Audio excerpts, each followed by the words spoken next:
नमस्कार, स्वागत है आपका डीवी लाइव ब्रेकिंग में। मैं हूं समीर आत्मज मिश्र और मेरे साथ हैं अमलेंदु उपाध्याय। दिल्ली विधानसभा चुनाव दिलचस्प दौर में पहुंच रहे हैं। आरोप प्रत्यारोप के बाद जिस तरह से अब कांग्रेस के नेता राहुल गांधी की एंट्री हो रही है, हालांकि राहुल गांधी सभाएं कर चुके हैं, यहां पर उन्होंने कई कार्यक्रम किए हैं, लेकिन आज उनकी दिल्ली में 2 सभाएं होने जा रही हैं और उससे पहले उन्होंने नई दिल्ली के वाल्मीकि मंदिर में जाकर वहां दर्शन किया, पूजा की।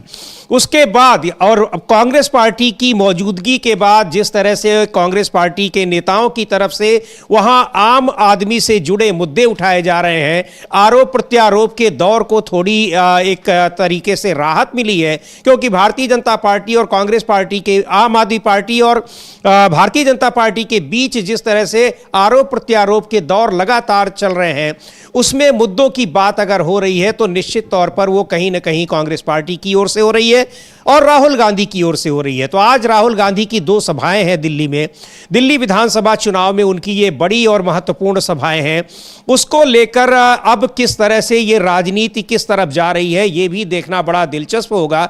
लेकिन ये बात तो तय है कि राहुल गांधी ने दिल्ली विधानसभा चुनाव के नैरेटिव को जिस तरह से बदला है, आरोप प्रत्यारोप के दौर से बाहर निकालकर उसे जिस तरह से मुद्दों की ओर कन्वर्ट किया है, वो अपने आप में बड़ा दिलचस्प है। और इसकी पृष्ठभूमि एक दिन पहले तभी तैयार हो गई जब इंदौर के महू में, मध्य प्रदेश के महू में बाबा साहब डॉक्टर भीमराव अंबेडकर की जन्मस्थली पर उन्होंने एक बड़ी रैली को संबोधित किया।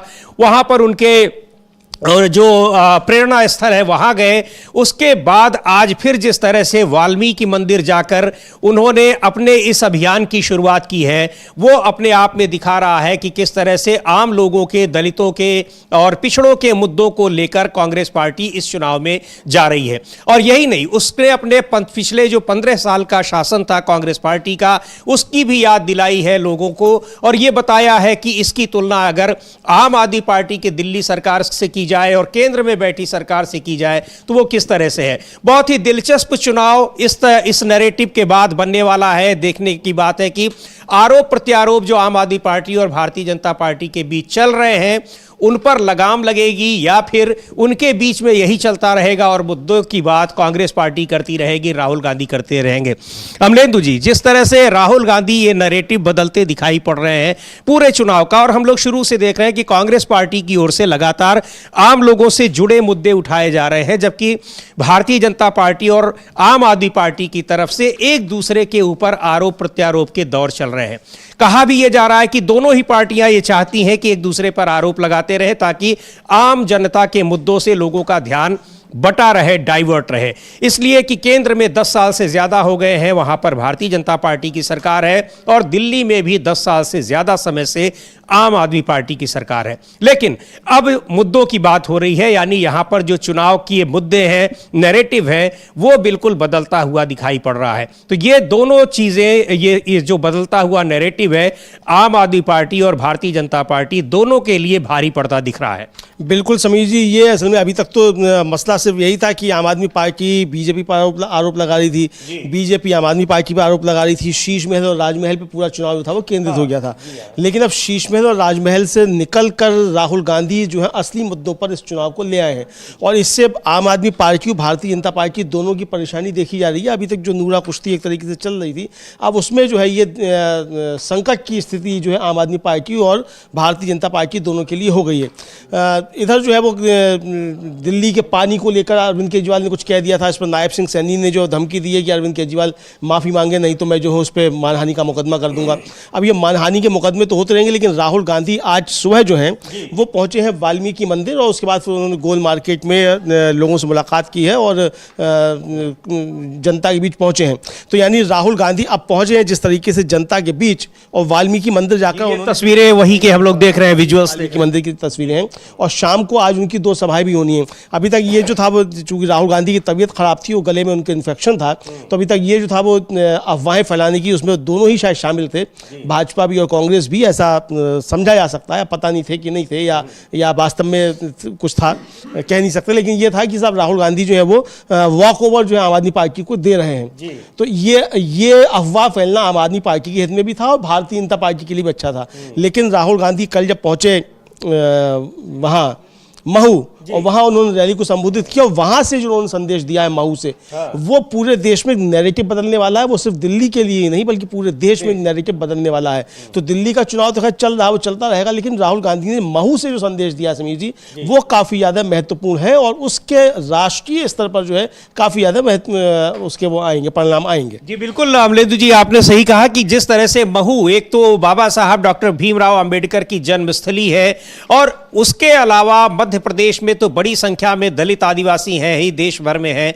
वहां से जो संदेश देने की कोशिश की है, एक बार सुनेंगे राहुल गांधी ने महू में क्या कहा, लेकिन उसका असर पूरे देश में दिखाई पड़ रहा है। और खास तौर पर जिस तरह से उन्होंने दलितों को लेकर बात की है, आदिवासियों को लेकर बात की है, गरीबों पिछड़ों की बात की है, और इन सारी चीजों के बीच ये जो रैली थी जय बापू जय भीम जय संविधान, इसका जो संदेश था वो पूरे देश में राजनीतिक नैरेटिव को बदलने वाला है। और लगातार संविधान के मुद्दे को या फिर आरक्षण के मुद्दे को या फिर जातिगत जनगणना को लेकर जब राहुल गांधी लगातार बातें कर रहे हैं तो निश्चित तौर पर इसका असर भी दिख रहा है। और दूसरी राजनीतिक पार्टियों में, खासकर जो भारतीय जनता पार्टी और एनडीए से जुड़ी पार्टियां हैं, उनके बीच में बेचैनी भी देखी जा रही है। राहुल गांधी ने बहुत एक कहिए स्पष्ट तरीके से यह बात कह दी कि उनके राजनीतिक एजेंडे में, कांग्रेस पार्टी के राजनीतिक एजेंडे में क्या है। सुनते हैं राहुल गांधी को महू में उन्होंने जो संदेश दिया, जो बातें कही हैं। कॉन्स्टिट्यूशन से पहले, संविधान से पहले इस देश में गरीबों के कोई अधिकार नहीं हुआ करते थे। संविधान से पहले, याद रखिए, आजादी से पहले इस देश में गरीबों के कोई अधिकार नहीं थे, दलितों के कोई अधिकार नहीं थे, पिछड़ों के कोई अधिकार नहीं थे, आदिवासियों के कोई अधिकार नहीं थे। अधिकार सिर्फ महाराजा राजा के थे। वो बदलाव आजादी के दिन आया था। आपको जमीन दी गई, जमीन का हक दिया गया, अधिकार दिए गए। बीजेपी आरएसएस चाहते हैं कि आजादी से पहले जो था, जहां गरीबों के कोई अधिकार नहीं थे, सिर्फ अंबानी अदानी जैसे लोगों के अधिकार थे, वैसा हिंदुस्तान चाहते हैं। यह लड़ाई हो रही है।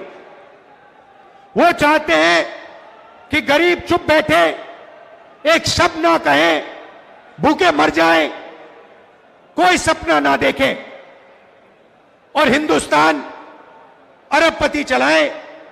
जहां उनको एयरपोर्ट चाहिए एयरपोर्ट मिल जाए, जहां उनको पोर्ट चाहिए पोर्ट मिल जाए, जहां हाईवे चाहिए, हाईवे बनानी है, हाईवे बना ले, सारे के सारे कॉन्ट्रैक्ट उनके हाथ चले जाए।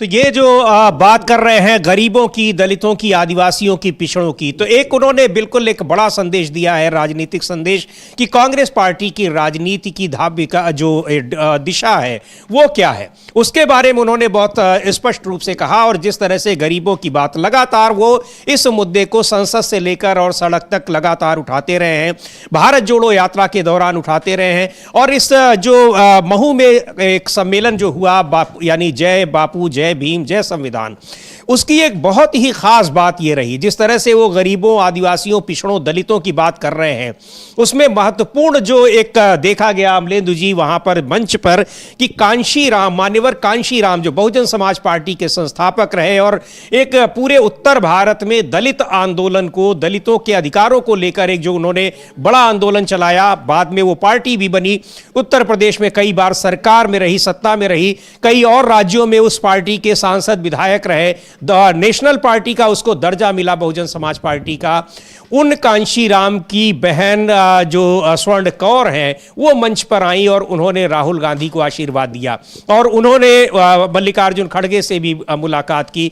इसको लेकर जबरदस्त चर्चाएं हैं और इस मुलाकात ने मंच पर स्वर्ण कौर की मौजूदगी ने एक बड़ा राजनीतिक संदेश दिया है, न सिर्फ उत्तर प्रदेश में बहुजन समाज पार्टी को बल्कि पूरे देश में, पूरे देश के दलितों को एक बड़ा संदेश दिया है। और ये जो कल का महू का सम्मेलन था, ये न सिर्फ कांग्रेस पार्टी का सम्मेलन था बल्कि इसमें तमाम दलित संगठनों के लोग भी मौजूद थे। इस लिहाज से इसको देखा जाए तो ये जो एक नैरेटिव बनाया है और दलितों के उत्पीड़न की चर्चाएं खासतौर से मध्य प्रदेश में जहां ये कार्यक्रम हो रहा था वहां से अक्सर आती रहती हैं, और उस मौके पर गरीबों की बात करना, दलितों पिछड़ों की बात करना, संविधान की बात करना, आशंकाएं लगातार बनी हुई हैं कि संविधान को बदला जा सकता है, छेड़छाड़ उसके साथ की जा रही है, संवैधानिक संस्थाओं को खत्म किया जा रहा है। इन सारे आरोपों के बीच महू की ये जो संविधान बचाओ यानी जय बापू जय भीम जय संविधान रैली रही, ये बहुत बड़े राजनीतिक संदेश देती हुई दिखाई पड़ रही है। बहुत बड़े राजनीतिक संदेश दे रही है समीर जी, और यहाँ से ही देखिए एक नैरेटिव बिल्कुल बदलता हुआ नजर आ रहा है। और कल इसीलिए जो था, आपको याद होगा कि कल भी हम लोगों ने चर्चा की थी कि जो अमृतसर की घटना हुई उसको लेकर मायावती जी के जो ट्वीट आए, 5 ट्वीट आए, उसमें मायावती जी आम आदमी पार्टी पर हमलावर थी। ठीक है, उस पर होना चाहिए चूंकि वहाँ सरकार आम आदमी पार्टी की है, लेकिन बीजेपी पर खामोश थी बहन जी, और कांग्रेस पर हमलावर थी अपने चौथे ट्वीट में, जिसका कल आपने जिक्र भी किया था इसी कार्यक्रम में कि मायावती जी कांग्रेस पर क्यों हमलावर हैं।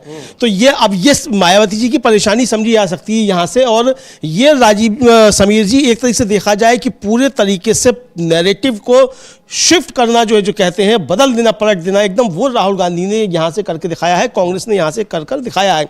चूंकि मान्यवर काशीराम जी की बहन जो है और उनके परिवार का मायावती जी के साथ संबंध अच्छे नहीं रहे हैं, और बहुत सारी बातें होती रही हैं, हम उन सब चीज़ों में जाना नहीं चाहते हैं। लेकिन जिस तरीके से दलित राजनीति एक इस समय कहा जाए कि वो एक अंधेरी दिशा में दिखाई पड़ती थी कि भाई जितने भी दलितों के समझे जाते हैं कि साहब ये उनके लीडर हैं, उनके लिए आवाज़ उठाएंगे, वो सब कहीं ना कहीं हिंदुत्ववादी ताकतों से समझौता करते हुए दिखाई पड़ रहे थे। तो ऐसे में एक नई रोशनी की किरण जो है वो राहुल गांधी के तौर पे देश की जो दलित राजनीति है उसको भी मिल रही है, और जो सामाजिक न्याय की राजनीति है उसको भी राहुल गांधी की तरफ से एक नई रोशनी मिलती हुई दिखाई पड़ रही है, और एक नई चेतना का संचार जो आप कह सकते हैं कि देश की दलित राजनीति और सामाजिक न्याय के चाहने वालों की राजनीति जो है उनके अंदर देखा जा रहा है। और राहुल गांधी जब जाते हैं जगह जगह संविधान रक्षक सम्मेलन करते हैं तो वहाँ जिस तरीके से बुद्धिजीवी आते हैं और वहाँ जिस तरीके से जय भीम के नारे लगते हैं, उससे साफ तौर पे समझा जा सकता है कि एक नई चेतना का संचार हो रहा है। और मान्यवर काशीराम जी की बहन का राहुल गांधी के साथ मंच पर होना, ये एक नया संदेश जो है अब देश की राजनीति को जा रहा है। जी बिल्कुल, ये विजुअल्स हम अपने पूरी स्क्रीन पर देखेंगे। ये मल्लिकार्जुन खड़गे से मिल रही हैं, राहुल गांधी को आशीर्वाद दे रही हैं स्वर्ण कौर, जो मान्यवर कांशीराम की बहन है। और कांशीराम के परिवार ने बहुत सारे आरोप लगाए थे और उनसे बहुजन समाज पार्टी के नेताओं की, खासकर बीएसपी नेता मायावती पर आरोप लगे थे कि उन्होंने पूरी पार्टी को और यहां तक कि कांशीराम के अंतिम समय में उनको भी हाईजैक कर लिया था। तो वो उसको लेकर काफी चर्चाएं हुई हैं, राजनीति हुई है। लेकिन जिस तरह से स्वर्ण कौर अब राहुल गांधी के मंच पर दिखाई पड़ी हैं, हालांकि एक 1.5 साल पहले जब भारत जोड़ो यात्रा के दौरान भी पंजाब में उन्होंने मुलाकात की थी राहुल गांधी से, लेकिन पंजाब से चलकर महू आना और उस सम्मेलन में शामिल होना, मंच पर जाकर आशीर्वाद देना, ये एक बड़ा राजनीतिक संदेश दे रहा है। और इस मामले में जैसा अमलेंदु जी कह रहे थे कि जब दलित समुदाय एक उसके सामने एक अजीब सी स्थिति है कि वो किधर जाए, उस समय उसको एक दिशा मिलती हुई दिखाई पड़ रही है। और जो बीएसपी नेता मायावती के कल के ट्वीट का जिक्र किया, वो बिल्कुल सही है कि वो लगातार हमलावर रहती हैं कांग्रेस पार्टी पर, जबकि जहां उनका मुख्य आधार है यानी उत्तर प्रदेश, वहां पिछले 3 दशक से कांग्रेस पार्टी सत्ता में नहीं है। उसके अलावा केंद्र में भी वो 10-11 साल से सत्ता से बाहर है। लेकिन उनका जब हमला होता है तो वो भारतीय जनता पार्टी पर नहीं होता है, सरकार यानी वहां के सिस्टम पर भी जब हमला करती हैं तो एक बात नाम ले लेंगी सरकार का, लेकिन उसके बाद पूरा दोषारोपण जो होता है कांग्रेस पार्टी पर होता है। तो ये भी एक देखने में दिलचस्प है। और इसकी वजह यह है कि उनको सबसे ज्यादा खतरा इस बात का है कि दलित का मोबिलाइजेशन अगर उनको छोड़कर होगा तो वो कांग्रेस पार्टी की ओर होगा, ये उनको बड़ा डर है। और पिछले लोकसभा चुनाव में ये होता हुआ दिखाई भी पड़ा, न सिर्फ उत्तर प्रदेश में बल्कि देश भर में ये दिखाई पड़ा, क्योंकि बीएसपी का जो कैडर वोट है उसको ये लगा कि अब ये स्पष्ट होने लगा है कि बीएसपी चुनाव नहीं लड़ रही है। और ग्राउंड पर ये बीएसपी के तमाम मतदाता ये बताते हुए मिले कि उनको लगता है कि अब उनकी पार्टी चुनाव नहीं लड़ रही है, उसने सरेंडर कर दिया है। ये उन मतदाताओं की बात हम कर रहे हैं जो बीएसपी के कोर वोटर जिनको कहा जाता है। तो उन्होंने बड़ी निराशा में फिर दूसरी पार्टियों की ओर रुख किया और उनमें उसके एजेंडे में, उन मतदाताओं के एजेंडे में सबसे प्रमुख पार्टी जो रही वो कांग्रेस पार्टी रही और उसका जिसके साथ गठबंधन हुआ उसकी ओर उसने अपना रुख किया। तो ये बीएसपी नेता मायावती के लिए निश्चित तौर पर एक सदमे वाली बात है। हालांकि पार्टी को जिस स्थिति में अब उन्होंने पहुंचा दिया है उसमें उसका रिवाइवल तो वैसे भी बड़ा मुश्किल लग रहा है, लेकिन फिर भी अगर दलित समुदाय जो उनका कोर वोटर जो अभी भी जो कुछ बना हुआ है उनके साथ, अगर वो कांग्रेस पार्टी की ओर चला जाता है तब फिर ये उनके लिए एक बड़ा राजनीतिक शॉक होगा, पॉलिटिकल शॉक। हाँ, उनके लिए पॉलिटिकल शॉक होगा और ये एक तरीके से कहा जाए दलित मतदाताओं की घर वापसी होगी, क्योंकि दलित मतदाता आज़ादी के बाद से लगातार और आज़ादी की लड़ाई के दौरान भी वो कांग्रेस के साथ ही रहा था। बाद में जो था वो इधर शिफ्ट हुआ, तो अब वो ये एक तरीके से कहा जाए वो घर वापसी जो है उसकी होती है, तो देश की राजनीति में भी एक बड़ा परिवर्तन समीर जी देखने को मिलेगा। ये है इधर जो कल मल्लिकार्जुन खड़गे ने वहाँ से हमले किए और जो कहा उन्होंने, एक तो मऊ की धरती जो बाबा साहब डॉक्टर भीमराव अंबेडकर की जो जन्मस्थली है, वहाँ से उन्होंने कहा कि देश के दलितों और मतलब वंचितों को बाबा साहब ने अधिकार दिलाने का काम किया था, और जब बाबा साहब इतना सब कर सकते हैं तो आप सब मिलकर बाबा साहब अंबेडकर जैसे बन जाएं तो बीजेपी की सरकार हिल जाएगी। ये वहां से मल्लिकार्जुन खड़गे ने साफ तौर पे कहा, और फिर उन्होंने ये भी कहा कि लड़ाई आपकी तरफ से राहुल गांधी लड़ रहे हैं। तो मल्लिकार्जुन खड़गे का बाबा साहब की धरती से ये कहना कि आपकी लड़ाई राहुल गांधी लड़ रहे हैं और कांशीराम जी की बहन का राहुल गांधी को आशीर्वाद देना और मंच पर पहुंचना, ये बहुत बड़े संकेत दे रहा है। हम लोग मल्लिकार्जुन खड़गे की ये बाइट सुन भी सकते हैं। जी, मल्लिकार्जुन खड़गे को सुन लेते हैं हम लेंदु जी। और इसमें यह भी देखा जाए कि इस जब ऐसे समय में जबकि भारतीय जनता पार्टी और उसके नेता दलितों के अपमान के मुद्दे पर, संविधान के अपमान के मुद्दे पर, बाबा साहब डॉक्टर भीमराव अंबेडकर के अपमान के मुद्दे पर घिरे हुए हैं, उस समय दलितों का के सम्मान की बात करना और क्या मान्यवर कांशीराम की बहन का आकर राहुल गांधी को आशीर्वाद देना, ये सारी चीजें ये दिखा रहा है कि किस तरह से दलित समुदाय के भीतर एक जो रुझान दिख रहा है कांग्रेस पार्टी की ओर बहुत तेजी से बढ़ता हुआ दिखाई पड़ रहा है। इसको जो गति मिली है कहा जाए तो बाबा साहब डॉक्टर भीमराव अंबेडकर को लेकर जो गृह मंत्री अमित शाह ने राज्यसभा में कहा था, उससे सबसे ज्यादा ये ट्रिगर पॉइंट है जिसने ये बताया कि किस तरह से ये सोच रखते हैं। और विपक्ष ने उसकी जबरदस्त आलोचना की। अभी तक मांग हो रही है कि अमित शाह उस पर माफी मांगे या और प्रधानमंत्री उनका इस्तीफा लें, लेकिन कोई मांग नहीं मानी गई है।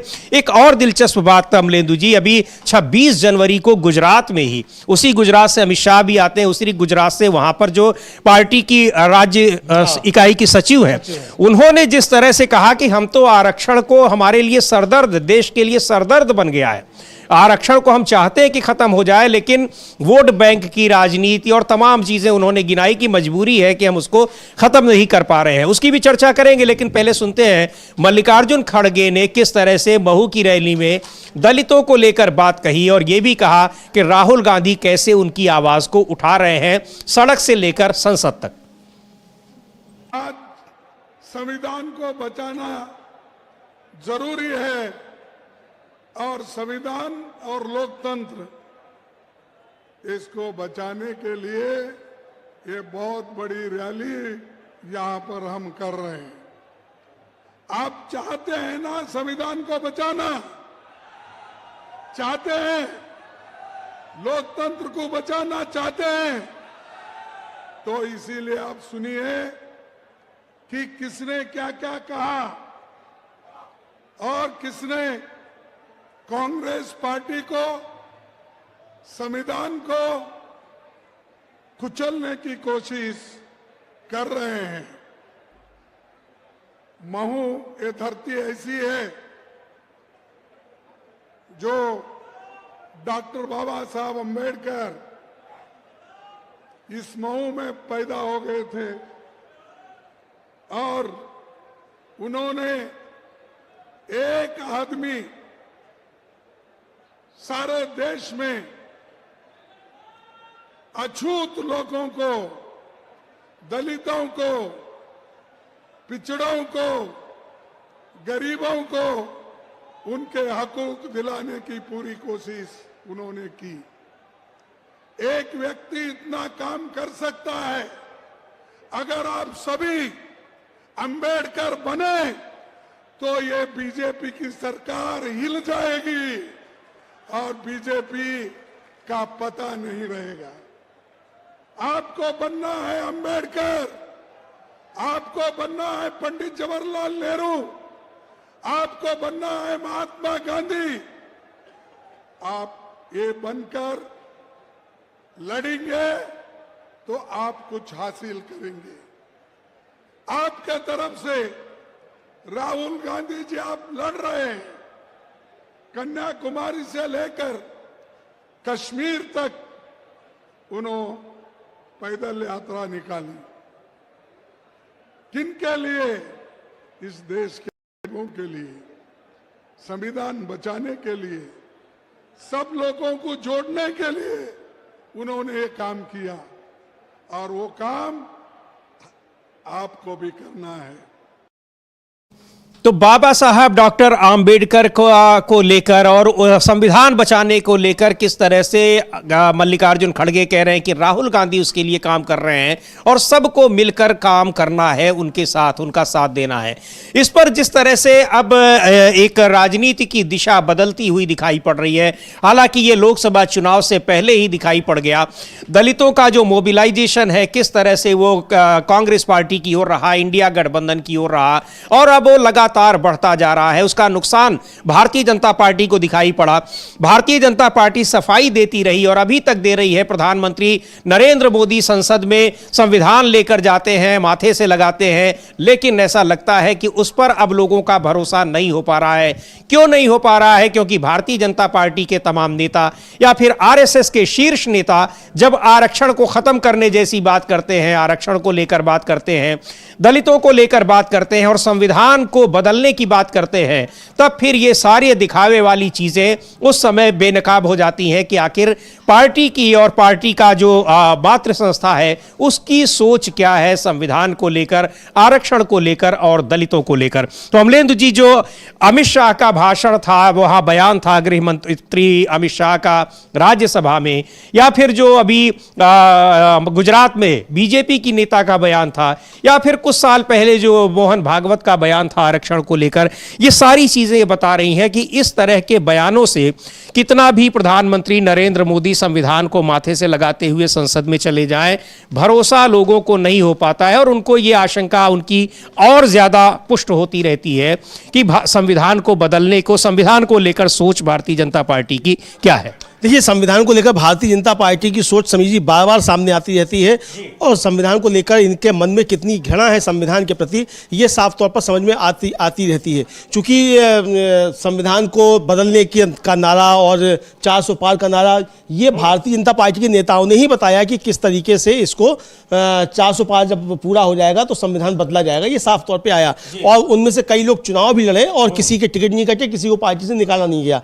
और तो ये साफ तौर पर समझ में आता है। तो संविधान से इनकी चिढ़ समझ में आती है। संविधान से चिढ़ क्यों है वो भी समझ में आती है, क्योंकि संविधान ने ही आम नागरिक को एक तरह से कहा जाए वो राजा बनाया और डेमोक्रेसी दी इस संविधान ने। और इस डेमोक्रेसी का मतलब कि जनता जो है वो शासक है, ये जो है इस डेमोक्रेसी ने तय किया। तो इसलिए इस लोकतंत्र से भारतीय जनता पार्टी की या उनका पितृ संगठन जो आरएसएस, उसकी शत्रुता साफ तौर पर समझ में आती है और इसीलिए इस संविधान को खत्म करना चाहते हैं। राहुल गांधी बार बार संविधान को लेकर जो बात करते रहते हैं वो इसीलिए करते रहते हैं कि संविधान को लेकर जिस तरीके से भारतीय जनता पार्टी हमलावर रहती है और मतलब उसके जो लोग हमलावर रहते हैं, जाहिर तौर तो मना करते हैं, मोदी जी माथे पर लगाते हैं संविधान। और राहुल गांधी ने कहा भी कि इनको माथे पर संविधान लगाना के लिए मजबूर होना पड़ा, जनता ने इस स्तर पर इनको ला दिया, वरना ये संविधान बदलने की बात कर रहे थे, अब इनको माथे से संविधान लगाना पड़ रहा है, ये इनकी मजबूरी है। हालांकि पिछले रास्ते से संविधान को तोड़ने मरोड़ने की बहुत सारी कोशिशें होती रहती हैं, वो लगातार जारी हैं। जैसे जेपीसी जो बनी वक्फ बिल पर, उस पर किस तरीके से विपक्षी सांसदों को बाहर कर दिया गया, निलंबित कर दिया गया और उसके बाद विपक्ष के नहीं लिए गए उसमें अमेंडमेंट्स और सत्ता पक्ष के अमेंडमेंट्स ले लिए गए और उसको फिर एक्सेप्ट कर लिया गया। तो बहुत सारी चीज़ें हैं, अब उसमें लंबी खैर उसमें बहस हो जाएगी। लेकिन इधर जिस तरीके से संविधान को लेकर राहुल गांधी हमलावर हुए हैं, भारतीय जनता पार्टी और प्रधानमंत्री नरेंद्र मोदी वे खुद पर आते हुए नजर आ रहे हैं, ये साफ तौर पर समीर जी देखा जा सकता है। जी बिल्कुल, ये साफ तौर पर देखा जा रहा है। और महू की ये रैली जो जय बापू जय भीम जय संविधान की रैली रही, वो अपने आप में एक बड़े परिवर्तन का संकेत दे रही है कि किस तरह से वहां राहुल गांधी ने पूरा राजनीतिक जो नैरेटिव है उसको बदल कर रख दिया है और तमाम आरोप प्रत्यारोप को छोड़कर जिस तरह से अब वो बात कर रहे हैं दलितों की, पिछड़ों की, आदिवासियों की और संविधान की, उसी मुद्दे पर वो लगातार बातें अपनी जारी रखे हुए हैं, लगातार उन्हीं मुद्दों को उठा रहे हैं और ये वही मुद्दे हैं जिन पर भारतीय जनता पार्टी उसके पास कोई जवाब देते नहीं बन रहा है। तमाम आरोप लगाती है पार्टी, बहुत सारी बातें कहती है कि बाबा साहब आंबेडकर को सम्मान नहीं दिया कांग्रेस पार्टी ने, लेकिन जब राज्यसभा में गृह मंत्री अमित शाह जो कुछ बोलते हैं, जिस तरीके से बोलते हैं, या फिर आरक्षण को लेकर जिस तरह से गुजरात की बीजेपी नेता बात करती हैं, उन सारी चीजों से, या फिर आरएसएस के चीफ मोहन भागवत कहते हैं कि संविधान आरक्षण को पर पुनर्विचार की जरूरत है, ये सारी चीजें बता देती हैं कि वास्तव में भारतीय जनता पार्टी और आरएसएस की सोच इन सब चीजों को लेकर, संविधान को लेकर क्या है। वो सब मुद्दे जो हैं उन पर राहुल गांधी की ये जो मूवमेंट है, राहुल गांधी जिस तरह से इन चीजों को उठा रहे हैं, इनको लेकर आगे बढ़ रहे हैं, वो चीजें भारी पड़ जाती हैं और इसको आम जनता और जो दलित समुदाय, आदिवासी समुदाय के लोग हैं उसको भी, वो भी इस चीज को देख रहे हैं। तो निश्चित तौर पर यह मुद्दा है जिस पर कांग्रेस पार्टी एज लेती जा रही है, भरोसा जीतती जा रही है और भारतीय जनता पार्टी को उसका सबसे ज्यादा नुकसान होता दिख रहा है। नुकसान बहुजन समाज पार्टी को भी दिख रहा है, लेकिन बहुजन समाज पार्टी अब उस स्थिति में शायद रही नहीं गई कि उसको किसी नुकसान से कोई फर्क पड़े। अमलेंदु जी, हाँ बिल्कुल कोई फर्क पड़े। और दूसरा जो दूसरे एक दलित नेता है रामदास आठवले, वो तो मल्लिकार्जुन खड़गे पर जो है वो फायर हो रहे हैं, बता रहे हैं कि खड़गे जी को ऐसा बयान नहीं देना चाहिए था, कल जो दिया गंगा में नहाने वाला, गंगा में नहाने से गरीबी दूर हो जाती है क्या, उसको लेकर। तो ये अब आप समझ सकते हैं समीर जी की जो दलित राजनीति जिनके जो पहलुए थे वो किस तरफ जाते हुए दिखाई पड़ रहे हैं। तो राहुल गांधी जिस तरीके से अब तमाम मुद्दों को एडजस्ट कर रहे हैं और राहुल गांधी ने जिन मुद्दों को लेकर उठाया है उन मुद्दों पे भारतीय जनता पार्टी तो बैकफुट पर है ही, लेकिन राहुल गांधी ने देश का नैरेटिव जो है, देश की राजनीति का नैरेटिव भी बदलने का एक प्रयास किया है, उसको बदलते हुए नजर आ रहा है। इधर बीच में एक चर्चा और कर लिया है समीर जी, फिर हम लोग इस खबर पर लौटते हैं और खबरों पर भी लौटेंगे। खबर यह है कि अरविंद केजरीवाल ने किसानों, मध्यम वर्ग के कर्ज माफ करने के लिए प्रधानमंत्री नरेंद्र मोदी को एक चिट्ठी लिखी है। अच्छा, हाँ, और आज पहले भी उन्होंने चिट्ठी लिखी थी। अब ये चुनाव कि छात्रों के जो है बसों में फ्री, मेट्रो में फ्री किया जाए। और इधर आतिशी ने भी चुनाव आयोग को चिट्ठी लिखी है गंगा के पानी को लेकर। बहुत सारी चिट्ठियां आजकल लिखी जा रही है, चुनाव में चिट्ठियां लिखी जाती हैं, तो चिट्ठियां लिखने का दौर जारी है। तो हम लोग शायद सुन भी सकते हैं कि केजरीवाल ने कहा क्या है इस मसले को लेकर। बिल्कुल केजरीवाल को सुनते हैं और यही बात है जो हम शुरू में हम कह रहे थे कि दिल्ली विधानसभा चुनाव में जिस तरह से आरोप प्रत्यारोप और एक दूसरे के ऊपर दोष मढ़ने की बातें हो रही हैं, क्योंकि आम आदमी पार्टी दिल्ली में सरकार में है और केंद्र सरकार भारतीय जनता पार्टी के नेतृत्व में है, उसको देखते हुए दोनों ही पार्टियां आम जनता से जुड़े मुद्दों पर नहीं आना चाहती और आती भी हैं तो एक दूसरे को घेरते हुए। लेकिन जिस तरह से जो आम जनता से जुड़े मुद्दे हैं उन्हें लेकर कांग्रेस पार्टी आगे बढ़ रही है, राहुल गांधी जिस तरह से आम जनता के मुद्दे उठा रहे हैं उस पर दोनों ही पार्टियां घिरी नजर आ रही हैं। अब एक बार फिर दिल्ली के पूर्व मुख्यमंत्री अरविंद केजरीवाल ने प्रधानमंत्री को पत्र लिखा है।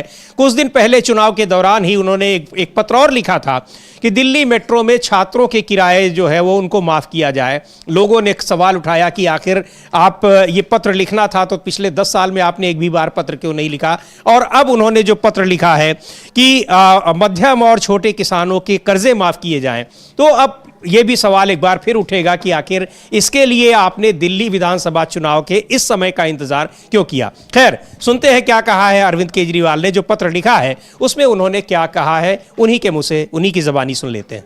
बहुत दुखी होता है मिडिल क्लास वाला, इसलिए मैंने प्रधानमंत्री जी से इस पत्र के जरिए 2 निवेदन किए हैं।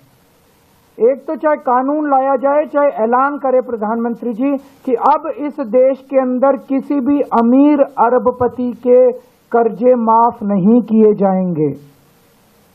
ये निर्णय लिया जाए, ऐलान किया जाए, कानून बनाए तो कानून बनाया जाए कि किसी भी अरबपति के कर्जे माफ नहीं किए जाएंगे। बहुत बड़ा स्कैंडल चल रहा है, देश को धोखा दिया जा रहा है, देश बहुत नाराज है, बहुत दुखी है पूरा देश कि सारा सरकारी खजाना उठा के अमीरों को दे दिया जा रहा है। मैंने हिसाब लगाया है कि अगर ये सरकारी खजाने का पैसा अरबपति दोस्तों को देना, अगर कर्जे माफ करने हैं तुमको, मिडिल क्लास के कर्जे माफ करो ना। उनके एक मिडिल क्लास वाला बेचारा 1 लाख रुपए अगर महीना कमाता है, उसके 60-70 हजार रुपए EMI में चले जाते हैं। होम लोन ले रखा है, उसने व्हीकल लोन ले रखा है, ये लोन ले रखा है, वो लोन ले रखा है, 60-70 हजार रुपए उसका कर्जा माफ नहीं करते। उनका कर्जा माफ कर दो, सबके होम लोन माफ कर दो, सबके व्हीकल लोन माफ कर दो, मिडिल क्लास के किसानों के लोन माफ कर दो। लेकिन ये अरबपतियों के लोन माफ करना, कर्जे माफ करना बंद होना चाहिए। हम मांग करते हैं मिडिल क्लास के सारे ईएमआई माफ कर दो, किसानों के सारे कर्जे माफ कर दो। और मैंने हिसाब लगाया कि अगर अरबपतियों को पैसा देना बंद कर दिया, कर्जे माफ करना बंद कर दिया, तो देश के अंदर इनकम टैक्स की दरें हाफ की जा सकती हैं। इनकम टैक्स का रेट हाफ किया जा सकता है। इनकम टैक्स की जो टैक्सेबल लिमिट है इनकम टैक्स की, ये डबल की जा सकती है। जीएसटी, सारी चीजों के ऊपर जीएसटी आधा किया जा सकता है। जितने खाने पीने की चीजें एसेंशियल कमोडिटीज हैं उनके ऊपर जीएसटी माफ किया जा सकता है। 4 चीजें, इनकम टैक्स आधी रेट हो सकती है, टैक्सेबल इनकम की दर डबल हो सकती है, टैक्सेबल इनकम की जो लिमिट है वो डबल हो सकती है, जीएसटी की रेट आधे हो सकते हैं सारी चीजों के ऊपर, और जो एसेंशियल कमोडिटीज है खाने पीने की चीजें उन पे जीएसटी पूरा माफ किया जा सकता है। तो पहली चीज, अमीरों के कर्जे माफ करना बंद करो। माफ करने ही है तो मिडिल क्लास के ईएमआई माफ करो। दूसरी चीज, अगर आप अमीरों के कर्जे माफ करना बंद कर देते हैं तो जितने जीएसटी और इनकम टैक्स है इसकी दरें आधी की जा सकती हैं, टैक्सेबल इनकम की लिमिट डबल की जा सकती है, और एसेंशियल कमोडिटीज के ऊपर। तो अमलेंदु जी, आप जो कल महू में राहुल गांधी ने बात कही, हालांकि राहुल गांधी तो ये लगातार बात करते रहते हैं कि किस तरह से कुछ अरबपतियों के कर्जे माफ किए जा रहे हैं, और ये सवाल वो पार्लियामेंट तक में उठाते रहे हैं लगातार, और यही सब सवालों को उठाने की वजह से, हालांकि ये कारण कुछ और थे, लेकिन माना जाता है कि इन्हीं सारे सवालों की वजह से उनकी सदस्यता लेने की साजिश भी की गई। ये उनकी पार्टी का आरोप है और वो साजिश अभी भी की जा रही है। लेकिन अभी ताज़ा तरीन उन्होंने कल महू में, मध्य प्रदेश के महू में यही बात एक बार फिर उठाई, और आज वो राजनीति, जिस तरह से वो अब राजनीति को ले जाना चाहते हैं, उस पर अरविंद केजरीवाल का ये बयान आना अपने आप में महत्वपूर्ण है। हालांकि अरविंद केजरीवाल को भी पता है, और वो इसीलिए इसको उठा रहे हैं कि ये काम केंद्र सरकार का है, इसमें राज्य सरकार की यानी उनके दिल्ली सरकार की कोई भूमिका नहीं है। तो वो चुनाव के टाइम पर उसको उठा रहे हैं कि वो ये नहीं कर रही है। लेकिन उस एजेंडे पर आना अपने आप में बड़ा महत्वपूर्ण है कि आम आदमी से जुड़े मुद्दों की बात करना,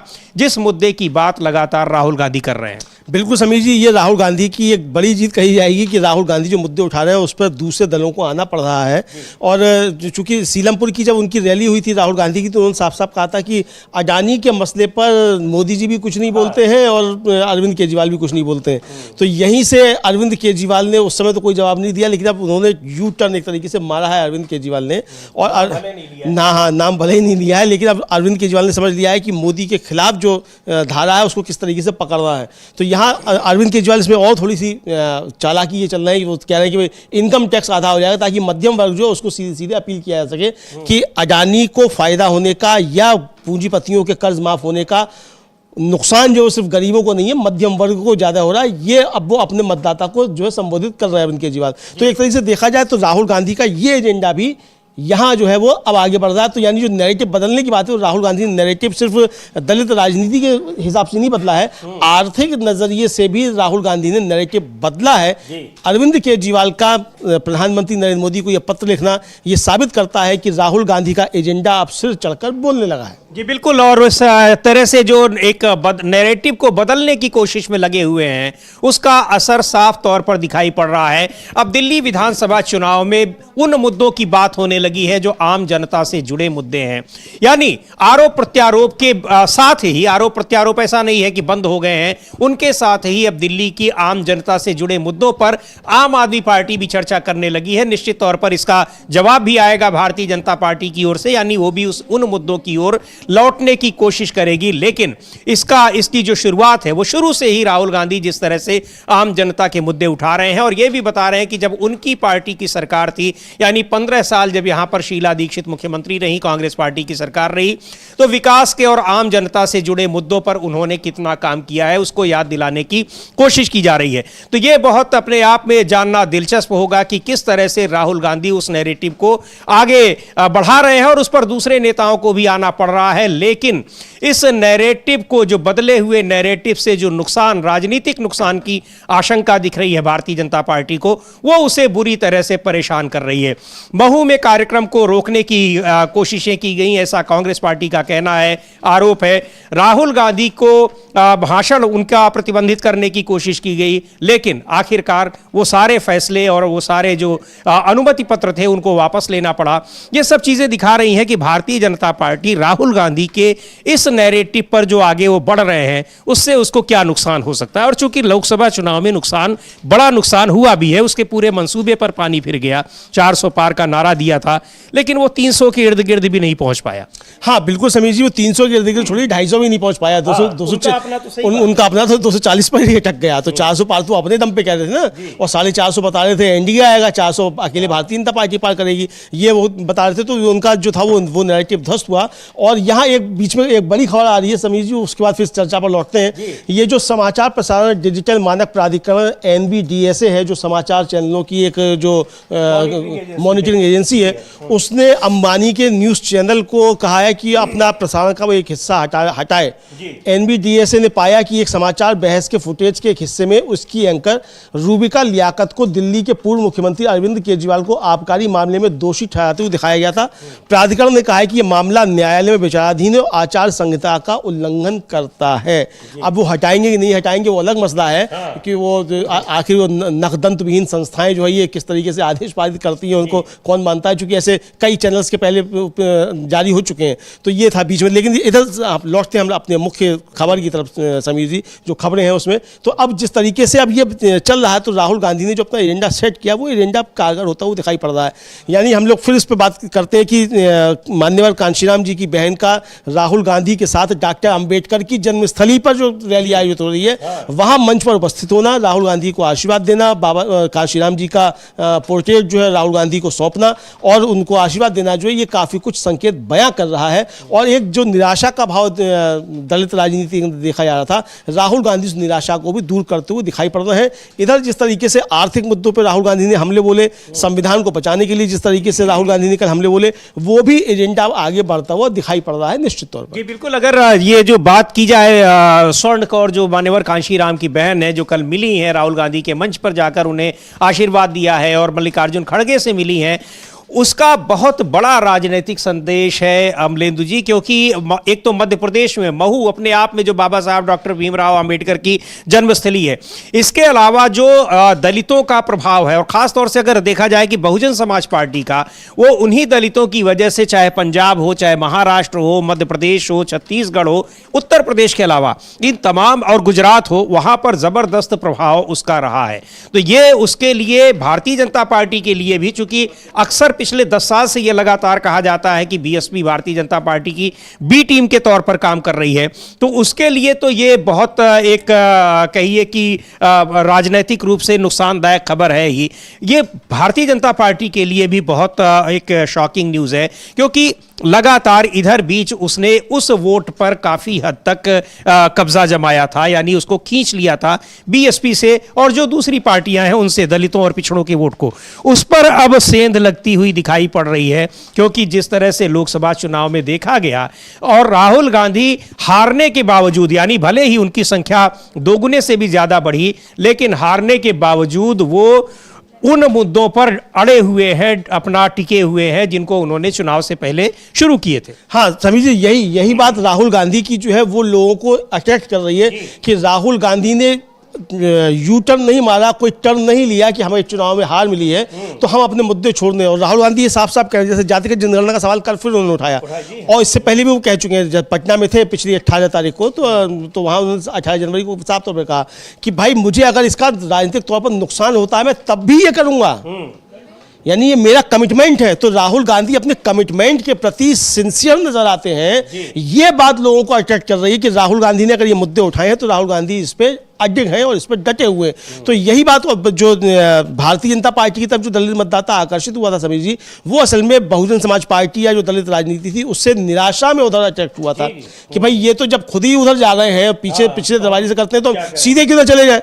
भाई जब आपको भी वही काम करना है भारतीय जनता पार्टी का, तो हम ही क्या कर देते हैं, आपकी जरूरत क्या है फिर। तो इसलिए चले गए थे। लेकिन अब उनको लगता है कि राहुल गांधी मसलों को ठीक तरीके से उठा रहे हैं और सामाजिक परिस्थितियां जो बदलनी चाहिए राहुल गांधी उसके लिए काम कर रहे हैं, तो इसलिए अब वो उधर बदलते हुए दिखाई पड़ रहे हैं। तो ये बदलते दिखाई पड़ रहे हैं। अभी एक और खबर अमलेंदु जी अभी तुरंत आ रही है, वो बीएसपी नेता, बहुजन समाज पार्टी की नेता मायावती ने एक ट्वीट किया है और उस ट्वीट को हम आपको पढ़कर सुनाते हैं कि देश के वर्तमान राजनीतिक हालात तथा खासकर दलितों, आदिवासियों, अति पिछड़ों, मुस्लिम व अन्य धार्मिक अल्पसंख्यकों के चिंतनीय राजनीतिक, सामाजिक एवं आर्थिक स्थिति को ध्यान में रखकर पार्टी को मजबूत बनाने के लिए बीएसपी की ऑल इंडिया बैठक कल दिल्ली में आहूत की जा रही है। ये देखिए उसका असर जो अभी हम लोग बात कर रहे थे कि किस तरह से बीएसपी के लिए एक बड़ी एक शॉकिंग न्यूज़ है कि कैसे वहाँ पर मान्यवर कांशीराम की बहन स्वर्ण कौर आती हैं, राहुल गांधी से मुलाकात करती हैं,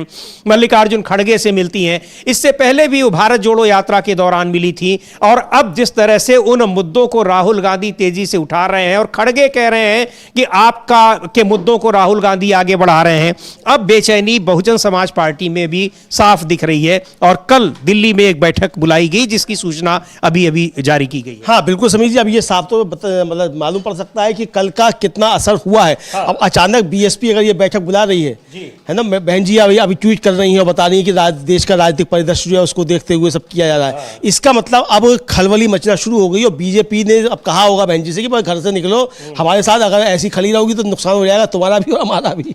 तो अब उनको किया जा रहा है। ये हर पार्टी की अपनी अपनी समीर जी रणनीति होती है, राजनीति होती है, वो किस तरीके से काम करे किस तरीके से नहीं करे। लेकिन ये साफ तौर पे समझ में आ रहा है कि राहुल गांधी ने अब नैरेटिव वास्तव में बदल दिया है। जी बिल्कुल बदल दिया है और दूसरी पार्टियां भी उस पर सोचने को मजबूर हो रही हैं। किस तरह से आम आदमी पार्टी का अभी अरविंद केजरीवाल का दिल्ली विधानसभा चुनाव के दौरान ही किस तरह से वो वही बातें दोहराते हुए मिले और बीएसपी नेता मायावती अब उन्हीं मुद्दों पर कल अपनी पार्टी के नेताओं की बैठक कर रही हैं। हालांकि यह राजनीतिक हलकों में यह भी चर्चा होती है कि पार्टी में उनके अब कितने कोऑर्डिनेटर और पदाधिकारी बचे हुए हैं जो बैठक में हिस्सा लेंगे, लेकिन फिर भी वो बैठक हो रही है। इधर बीच पिछले 8-10 साल में बहुजन समाज पार्टी के तमाम बड़े नेता जो कभी बड़े नेता हुआ करते थे उनमें से अब शायद ही कोई बचा हुआ हो, एक दो को छोड़कर सभी नेता पार्टी से निकल चुके हैं और इसकी वजह से उसका जनाधार बहुत ज़्यादा कमज़ोर हो चुका है। बिल्कुल एक कहिए कि पूरी नींव जड़ जो है वो हिल चुकी है बीएसपी की। उत्तर प्रदेश ही नहीं, उत्तर प्रदेश की वजह से ही दूसरे राज्यों में भी मजबूती थी, लेकिन जब उत्तर प्रदेश में ही वो नींव हिल गई तो फिर दूसरे राज्यों में वो कितनी बची रहेगी ये सोचने वाली बात है। लेकिन बीएसपी नेता मायावती ने अब राहुल गांधी के इस भाषण के बाद जहां उन्होंने दलितों, पिछड़ों, आदिवासियों, अल्पसंख्यकों की बात की है, गरीबों की बात की है, उस पर अब वो भी चर्चा करने के लिए अपनी पार्टी के नेताओं की बैठक बुला रही हैं। और इधर दिल्ली में आम आदमी पार्टी भी अब बीजेपी के ऊपर आरोप प्रत्यारोप के बाद अब ऐसे मुद्दों पर भी बात करने लगी है जो आम जनता से जुड़े हुए मुद्दे भी हैं। लगता है भारतीय जनता पार्टी भी उस पर लौटेगी जल्दी ही। लेकिन महाराष्ट्र में जो कुछ चल रहा है और राहुल गांधी की इस तरह की जो रैलियों पे का संविधान सम्मान की जिस तरह से उनके कार्यक्रम हो रहे हैं, उन सब को देखते हुए वहाँ भी ज़बरदस्त एनडीए सरकार में, महायुति सरकार में लगातार खलबली मची हुई है। और अब तो स्थिति ये आ गई है कि पार्टी के भीतर आरोप लगने लगे हैं कि गैंगवार हो रहा है। हम सुनेंगे क्या कहा है संजय राउत ने, उसके बाद चर्चा करते हैं कि ये आरोप संजय राउत क्यों लगा रहे हैं जो शिवसेना के नेता हैं।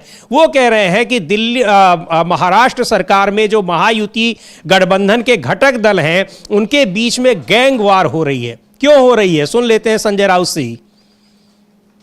तो ये गैंगवार की चर्चा वो कर रहे हैं अमलेंदु जी। संजय राउत को हम लोग सुनते हैं, लेकिन ये गैंगवार जैसी बात क्यों आई? हालांकि मुंबई के लिए, महाराष्ट्र के लिए कोई नई बात ये नहीं है, लेकिन सहयोगी दलों के नेताओं के बीच में, मंत्रियों के बीच में गैंगवार की बात करना, ये कहीं से बिल्कुल समझ से बाहर है। हाँ समीर जी, असल में समझ से बाहर तो है, लेकिन जिस तरीके की महाराष्ट्र में घटनाएं हो रही हैं, एक तो एकनाथ शिंदे अभी तक काफ़ी ज़्यादा नाराज थे भारतीय जनता पार्टी से कि उनको मुख्यमंत्री नहीं बनाया गया, पहली नाराजगी ये थी। फिर उप मुख्यमंत्री बना दिया गया, 12वीं के बाद इंटर उनका करवा दिया गया, चलिए यहाँ तक भी ठीक था। फिर उन्होंने कहा कि भाई गृह मंत्रालय ही हमको दे दो, उस पर देवेंद्र फडणवीस अड़ गए कि नहीं, गृह मंत्रालय तो हमारे पास रहेगा, फिर उनको नहीं दिया गया। अब इसके बाद जो वहाँ गार्जियन मिनिस्टर बनाने की जो महाराष्ट्र में परंपरा जो शुरू की गई है, उसको लेकर काफ़ी ज़्यादा संघर्ष हुआ। रायगढ़ के और नासिक के जो बनाए गए उसको लेकर शिंदे थे वो नाराज हो गए। शिंदे उसके नाराज हुए तो उस पर अब बीजेपी और एनसीपी अजित पवार नाराज हो गए, चूंकि उनके मंत्रियों को प्रभार दिए गए थे। तो वहाँ आपस में काफ़ी ज़्यादा तू मैं और संघर्ष एकदम से चल रहा है इन पार्टियों के बीच में। इसको लेकर संजय राउत का कहना है कि भाई मंत्रियों के बीच में आपस में ही गैंगवार हो रही है, और चूंकि मुंबई गैंगवार के लिए जाना जाता है तो इसलिए वो गैंगवार शब्द का इस्तेमाल संजय राउत कर रहे हैं। बहरहाल उन्होंने क्यों गैंगवार का इस्तेमाल किया ये वही जाने, लेकिन हम जो समझ पा रहे हैं वो इसको राजनीतिक गैंगवार के तौर पर देख रहे हैं कि आपस में ही लहू लुहान एक दूसरे को कर रहे हैं, यानी सरकार जो है वो आपस में किस तरीके से सिर्फ फुटबॉल कर रही है, इसकी तरफ इशारा शायद जो है वो संजय राउत कर रहे हैं। तो सुनते हैं संजय राउत ने क्या कहा है, क्यों कह रहे हैं संजय राउत कि महाराष्ट्र में जो महायुति के घटक दल हैं, जो सरकार चला रहे हैं महाराष्ट्र की, उनके बीच में क्या चल रहा है। उसके लिए उन्होंने गैंगवार शब्द का नाम दिया है, यानी राजनीतिक पार्टियां जो महायुति में शामिल हैं वो एक गैंग की तरह से काम कर रही हैं और उनके बीच में किस तरह से एक युद्ध की, लड़ाई झगड़े की स्थिति बनी हुई है। सुनते हैं संजय राउत को। गार्डियन मिनिस्टर को लेकर एक तरह का वायरल वीडियो का धमकी चालू हो गया, पॉलिटिकल वॉर शुरू हो चुका है, इसमें जनता का हित कहाँ? ये this is not political war, Mumbai के भाषा में उसे अंडरवर्ल्ड का गैंग वॉर बोलते हैं, और ये गैंग वॉर सरकार में चल रही है, और 3 गैंग है, 3 गैंग में ये गैंग वॉर चल रहा है। बीजेपी है, अजित पवार की पार्टी है, और एकनाथ शिंदे की पार्टी। 3 पार्टी में एक खुंखार गैंगवार चल रहा है, और गैंगवार इस हद तक गया है कि एक दूसरे के वीडियो, धमकियाँ, मारने की साजिश, ये सब चल रहा है। महाराष्ट्र की सरकार में अगर कोई गृह मंत्री है, सचमुच उनका ज़मीर जाग उठा होगा तो देखिए क्या चल रहा है, नहीं तो खून खराबा मंत्रियों का हो जाएगा। Thank you. इलेक्शंस आए हुए क्या ठाकरे? तो अमलेंदु जी, संजय राउत का जो बयान सुना हमने, तो वो तो इस गैंगवार को बिल्कुल उसी गैंगवार के रूप में ले रहे हैं। वो कह रहे हैं कि यहाँ पर खून खराबा हो जाएगा अगर मंत्रियों ने समय रहते नहीं चेता। तो ये अब चेतावनी वो किसको दे रहे हैं, और बता रहे हैं कि वो 3 पार्टियां नहीं 3 गैंग हैं जो महायुति गठबंधन में शामिल है। हाँ, वो इसको इसी को गैंग बता रहे हो। यही हम लोग कह रहे थे समीर जी कि वो शायद इसलिए जो है वो गैंग बता रहे हैं, चूंकि जिस तरीके से सरकार वहाँ काम कर रही है और जिस तरीके से मंत्री पदों को लेकर झगड़े होते रहे, पहले मुख्यमंत्री तय नहीं हो पाया कई दिनों तक, लगभग 1 पखवाड़े तक। मुख्यमंत्री तय हो गया तो उप मुख्यमंत्री तय नहीं हो पाए, उप मुख्यमंत्री तय हो गया तो गृह मंत्रालय तय नहीं हो पाया, विभाग तय नहीं हो पाया, मंत्रिमंडल तय नहीं हो पाया, मंत्रिमंडल तय हो गया तो विभाग तय नहीं हो पाए। उसके बाद फिर उप मुख्यमंत्री बन गए, उप मुख्यमंत्री ने जाके अपना कार्यभार नहीं संभाला, नाराज होकर अपने गाँव चले गए। तो इस तरीके की जो घटनाएं हो रही है उसको लेकर वो वहाँ राजनीतिक गैंगवार के तौर पर कह रहे हैं। लेकिन इधर समीर जी जो एक बड़ी खबर है वो ये है कि प्रधानमंत्री नरेंद्र मोदी और अमेरिका के राष्ट्रपति डोनाल्ड ट्रंप की बातचीत हो गई है। बधाई हो इस बात के लिए कि मोदी जी की बात जो है डोनाल्ड ट्रंप से हो गई, लेकिन फ़ोन डोनाल्ड ट्रंप की तरफ से नहीं आया, फ़ोन मोदी जी की तरफ से डोनाल्ड ट्रंप को गया और उस पर बातचीत हो गई है, फ़ोन उधर उठा लिया गया, ऐसी खबरें आ रही हैं। लेकिन इसके साथ साथ समीर जी ये है कि राहत भरी खबर है और आफत भरी खबर भी है। राहत भरी खबर ये है कि मोदी जी की बात हो गई है डोनाल्ड ट्रंप से और मोदी जी शायद जाएंगे व्हाइट हाउस, ये है। लेकिन आफत भरी खबर ये है कि डोनाल्ड ट्रंप ने साफ साफ कह दिया है, उनका जो बाद में व्हाइट हाउस की तरफ से वक्तव्य आया है उसमें, और जो उन्होंने उनका जो अंतर्राष्ट्रीय एजेंसियों ने वक्तव्य जारी किया है उसमें यह है कि एक तो उन्होंने जो कहा है साफ साफ कि भारत अमेरिका से अपने व्यापारिक रिश्ते ठीक करे और इनबैलेंस नहीं हो। दूसरा जो है ये दबाव ये है कि वो डॉलर में जो है खरीदा जाए उनसे सामान, ये है। और क्वाड को लेकर के वो आया है और ब्राजील को, ब्रिक्स देशों को लेकर के भी आया है। इसके अलावा जो और सबसे बड़ी आफत है जिसको लेकर ज़्यादा चर्चाएं हो रही हैं वो ये है, जो ट्रंप का बयान है वो ये है कि अवैध प्रवासियों को लेकर जो उचित होगा भारत करेगा। ये ट्रंप ने गोलमाल शब्दों में बात कही। अब उचित क्या होगा? उचित ये होगा कि जैसे कोलंबिया और मैक्सिको को जहाज भर के भेजे गए ट्रंप की तरफ से वहाँ के जो अवैध प्रवासी थे उनको, और पहले कोलंबिया ने, मैक्सिको ने लेने से इनकार कर दिया, उसके बाद फिर जब उन पर टैरिफ लगाया गया तगड़ा, तब फिर वो लेने को मजबूर हुए। तो यानी एक तरीके से ट्रंप की ये धमकी समझी जा सकती है, क्योंकि सबसे ज़्यादा अवैध प्रवासी जो भारतीय वहाँ समझे जाते हैं। पिछले दिनों खबर आई थी कि 90,000 लगभग अवैध प्रवासी भारतीय हैं, उनमें 45,000 अकेले गुजरात से हैं, ये खबर आई थी। अब जब आएंगे या डिपोर्ट होंगे तब मालूम पड़ेगा कितने होंगे नहीं होंगे, या कोई समझौता हो जाएगा उसको लेकर। मोदी जी ट्रंप से दोस्ती, चूंकि उनके दोस्त हैं ट्रंप, और उन्होंने ट्वीट भी किया है मोदी जी ने कि अपने ट्रंप दोस्त, मतलब दोस्त ट्रंप से बात करके उनको बहुत खुशी हुई। उनका हम लोग दिखा भी सकते हैं ट्वीट जो है जी, ट्वीट दिखा सकते हैं। और इस बारे में जो व्हाइट हाउस ने जानकारी दी है, यानी जो वहाँ के राष्ट्रपति का दफ्तर है, उसने जो बताया है, उसने कहा है कि मुख्य रूप से 2 मुद्दों पर चर्चा हुई है।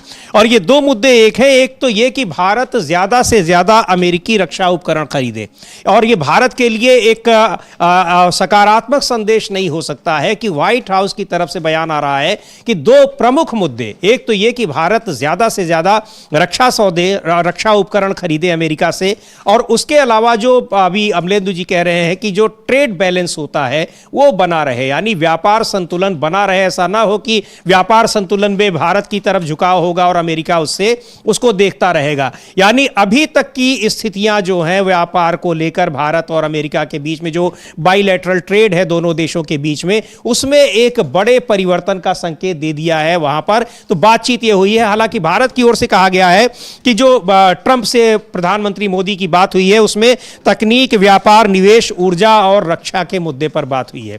लेकिन उसको स्पष्ट किया व्हाइट हाउस ने कि मुख्य रूप से जोर जो था 2 बातों पर दिया गया, और ये दोनों ही बातें बहुत ही हैरान करने वाली हैं। भारत के पक्ष में ये नहीं कही जा सकती हैं। तो इस तरह से एक लगातार झटके पर झटके देते जा रहे हैं डोनाल्ड ट्रंप भारत को, प्रधानमंत्री नरेंद्र मोदी को। ये कहा जा रहा है मुलाकात, जरूर मुलाकात की बात हुई है और होगी, मुलाकात होगी, यानी प्रधानमंत्री जाएंगे तो जाहिर सी बात है कि जब अमेरिका जाएंगे तो वहां पर उनकी मुलाकात होगी। इस बात की पुष्टि व्हाइट हाउस ने भी की है, लेकिन कोई तारीख तय नहीं है कि कब होगी, कैसे होगी। लेकिन ये जो बातें की हैं, जो टेलीफोनिक बातचीत का में उसका जो जिस्ट है, जो मुख्य रूप से जो 2 बातें कही जा रही हैं, वो अपने आप में बहुत महत्वपूर्ण है। और भारत के लिए उस पर जो तमाम विशेषज्ञ हैं वो चिंता जता रहे हैं कि ये दोनों ही बातें जो व्हाइट हाउस से कही गई हैं वो भारत के हित में नहीं उसको देखा जा सकता है, उन दोनों बातों को। हाँ बिल्कुल, दोनों ही बातें समीर जी भारत के हित में नहीं, हित में ही नहीं बल्कि भारत के अहित में है।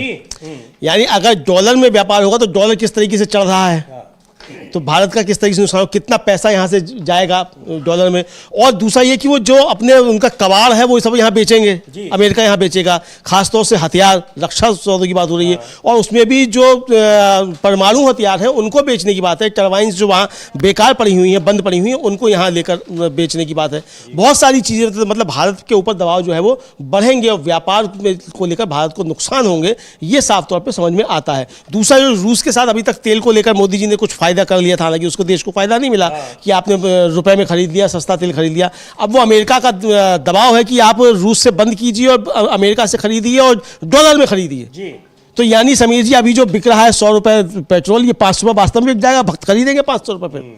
अगर अमेरिका से डॉलर में ही खरीदा जाएगा, उसकी शर्तों पर खरीदा जाएगा तो 500 रुपए बिकेगा फिर पेट्रोल, तो भक्त बनाए, तालियां बजाएंगे फिर समीर जी। तो ये लगातार जो नई सरकार बनी है डोनाल्ड ट्रंप के नेतृत्व अमेरिका में, भारत को वो एक के बाद एक कई झटके दे रही है। इधर वहां से जो प्रवासियों को यहां भेजने की बात है वो है, इसके अलावा जो वहां पर रह रहे हैं, जो नागरिकता की बात कही गई है, हालांकि उस पर वहां की कोर्ट ने फिलहाल रोक लगा दी है। लेकिन तमाम ऐसे फैसले जो डोनाल्ड ट्रंप ले रहे हैं, जो एग्जीक्यूटिव ऑर्डर्स जारी कर रहे हैं, उसका सीधा नुकसान भारत के लोगों को होता दिखाई पड़ रहा है।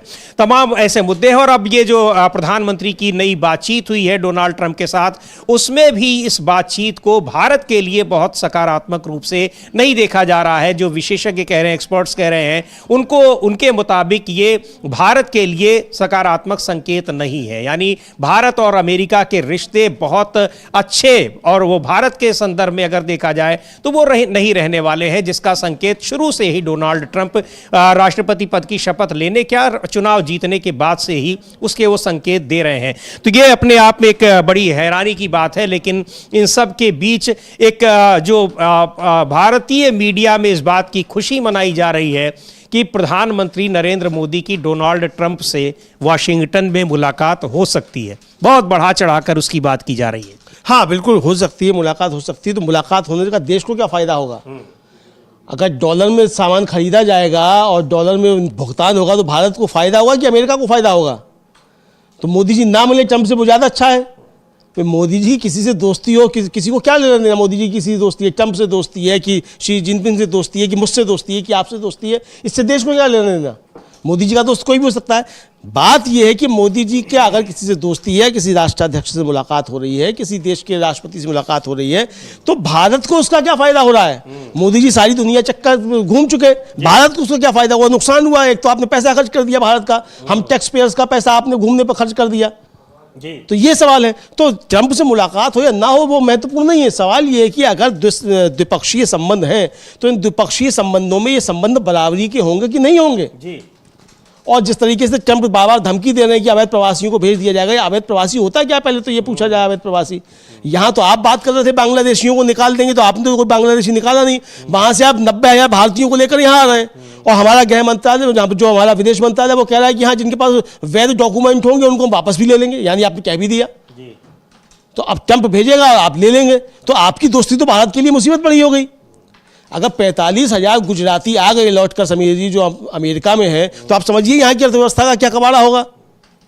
बिल्कुल, ये सारी चीज़ें दिखा रही हैं कि डोनाल्ड ट्रंप लगातार वो एक से एक कड़े फैसले ले रहे हैं और भारत के संबंध में उनको बहुत ही नकारात्मक रूप में देखा जा रहा है, नुकसान वाला बताया जा रहा है। लेकिन ऐसा क्यों हो रहा है? और भारत की ओर से कोई अभी तगड़ा जो प्रोटेस्ट है, विरोध है, आपत्ति नहीं दर्ज कराई जा रही है। अमलेंदु जी, अगर हम लोग बात करें जो सुब्रमण्यम स्वामी जिस तरह से कह रहे थे कि डोनाल्ड ट्रंप के शपथ ग्रहण का निमंत्रण लेने के लिए जो विदेश मंत्री एस शंकर हैं वहां डेरा डाले हुए हैं, और वो सारी चीजें ये दिखा रही हैं कि भारत को अब किस नजरिए से अमेरिका का जो प्रशासन है, नया प्रशासन है, नई सरकार है, वो देख रही है। और ये निश्चित तौर पर भारत के लिए एक जो उसकी अपनी स्थिति है, दुनिया भर में उसकी एक पोजीशन है, उस पर एक गहरा आघात है। उसकी अपने जो गौरव है, जिस तरह से उसके रिश्ते वहां पर निर्धारित हो रहे हैं कि प्रधानमंत्री को उसमें इनवाइट न किया जाना और करना न करना अलग बात है, लेकिन अगर विदेश मंत्री उसके लिए वहां पर चक्कर लगा रहे हों और जिन आतंकवादियों की बात होती है यहां पर भारत के लिए वो आतंकवादी हैं, उनके लिए रेड कॉर्नर नोटिस जारी है, वो वहां पर उस शपथ ग्रहण में मौजूद होकर भारत के खिलाफ नारेबाजी भी कर लेता है। बिल्कुल समझिए, तो इसका ये साफ तौर पर जाहिर होता है कि भारत का दबाव अमेरिका पर कितना कम हो गया। जबकि ट्रंप तो मोदी जी के दोस्त थे, मोदी जी ने यहाँ नमस्ते ट्रंप कराया था और वहाँ जाकर अब की बार ट्रंप सरकार का नारा भी लगाया था। तो अगर ये दोनों नारे लगने के बाद भारत को नुकसान होता है तो ये किसकी जिम्मेदारी होगी? सवाल है ना। तो सवाल तो पूछे जाएंगे कि आखिरी जिम्मेदारी होगी किसकी, तो इसके लिए दोषी कौन होगा?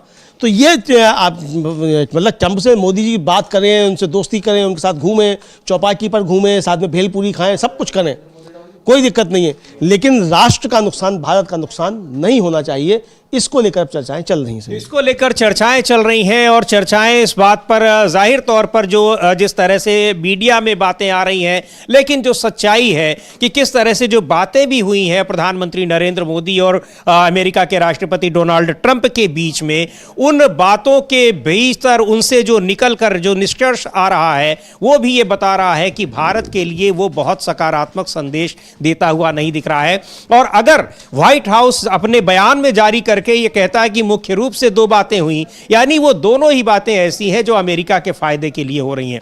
ये अपने आप में एक बहुत ही गंभीर मसला है। अब इस पर विदेश मंत्रालय की क्या रिएक्शन आती है? एक वैसे तो विदेश मंत्रालय ने बता दिया है कि किन किन मुद्दों पर ये बात हुई है, लेकिन व्हाइट हाउस के बयान के बाद उस पर जो सवाल उठ रहे हैं कि आखिर इसको लेकर स्पष्टीकरण क्यों नहीं दिया गया है, यह भी एक राजनीतिक मुद्दा बनेगा। निश्चित तौर पर इस पर सवाल उठेंगे। 2 दिन बाद संसद का बजट सत्र भी शुरू हो रहा है। बजट सत्र में तमाम मुद्दे हैं जिन पर सरकार पहले से ही गिरी है। शीत सत्र में ही तमाम मुद्दे ऐसे थे। इधर जेपीसी को लेकर जिस तरह से जो रिपोर्ट बना दी गई है। विपक्षी सदस्यों के आपत्तियों के बावजूद, उनकी गैर मौजूदगी के बावजूद उनकी आपत्तियों को दरकिनार कर दिया गया, सस्पेंड कर दिया गया और रिपोर्ट तैयार हो गई, तो निश्चित तौर पर उस पर संसद में जबरदस्त हंगामा होने के आसार हैं अगर सरकार उसको एक बार फिर लेकर आती है तो ये सारे मुद्दे ऐसे हैं जिन पर सरकार घिरी हुई है और दिल्ली विधानसभा के चुनाव इस बीच हो रहे हैं। लेकिन न केवल दिल्ली विधानसभा के चुनाव के नैरेटिव को राहुल गांधी ने बदला है, बल्कि देश की राजनीति के नैरेटिव को पूरी तरह से बदल कर रख दिया है। उसका असर दिख रहा है कि दूसरी राजनीतिक पार्टियां भी उन मुद्दों की अब चर्चा कर रही हैं, चुनाव में भी और जहां चुनाव नहीं है वहां पर भी। तो आप इन तमाम मुद्दों पर जो जानकारी है, खबरें हैं, रिपोर्ट्स हैं, वो आप देखने के लिए बने रहिए डीबी लाइव के साथ। दिल्ली विधानसभा चुनाव से संबंधित तमाम ग्राउंड रिपोर्ट्स और इंटरव्यूज आप देख रहे हैं यहां पर लगातार। उसके साथ आपको ये पता भी लग रहा है कि यहां राजनीतिक दल चाहे जो आरोप प्रत्यारोप एक दूसरे के ऊपर लगा रहे हो, लेकिन दिल्ली की आम जनता किन मुद्दों पर वोट करने जा रही है, उसके लिए क्या मुद्दे अहमियत रखते हैं, उस पर आप हमारी ग्राउंड रिपोर्ट्स को लगातार आप देख रहे हैं। बने रहिए डीबी लाइव के साथ। इस कार्यक्रम को अब यहीं समाप्त करते हैं। मुझे और अमलेंदु उपाध्याय को दीजिए अनुमति। नमस्कार।